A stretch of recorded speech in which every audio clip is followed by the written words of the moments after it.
it. I mean, there's different ways to act out a feeling of rejection by girls. And I said yesterday that a guy who's healthy, who feels those senses of being rejected, goes out and says, I'll show them. And so he displays, like as you see in the animal kingdom, by becoming a fine artist, a fine doctor, a fine poet, a fine entertainer, a fine athlete, in order to attract the women of the species. That was my point. He doesn't go out and murder them to gain their attentions. Yeah. Well, that's what attracts me to your show, Dr. Savage, is because you talk about these things, and you get into the nitty-gritty. You get into the psychology of liberals. You get into the psychology of this, and nobody does that, and this is what drives all human nature. And really, this is a primitive act. It's a very base act, and it stems from the fact that we all have very primitive danger instincts. And, I look at it as threefold. I look at it as the one-up danger. We all have that, the fear of being one-up, the fear of the unknown, the unfamiliar, and the fear of losing love. If you take a chimpanzee away from its mother, for instance, and you give that chimpanzee all the food and all the comfort that it needs, it will still wither and almost die because of that primitive need of that love and affection. And Amen to that. Amen to that. I've seen those. I've seen those studies. That's absolutely true.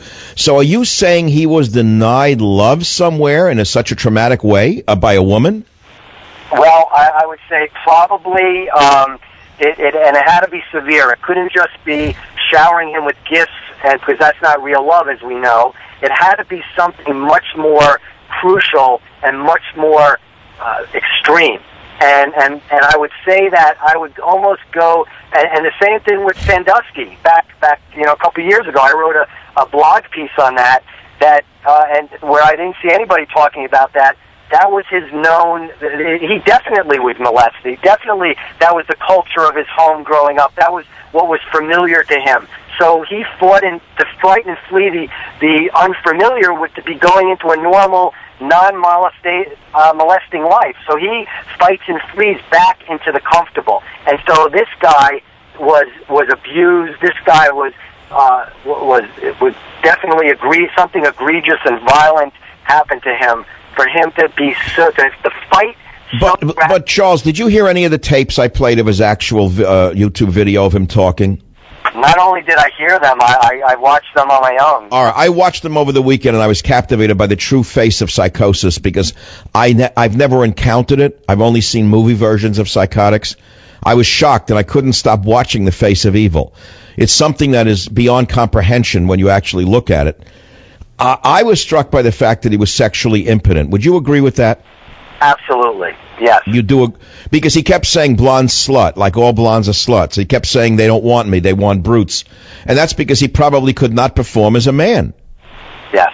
Yeah, and think of that now, because if there's a one-up trigger that we all have, a one-up danger, the fear of being one-upped, of being smashed, of being embarrassed, of being stepped upon, especially sexually, because true sexuality in the animal sense is power, it's overcoming, it's mounting, it's all of that goes on, and for him to not have that, he's been one-upped. So how does he do that? He fights.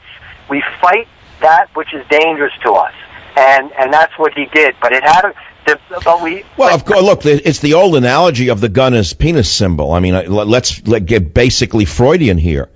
He couldn't do it with his own body, so he chose a gun to do it with. Is that correct?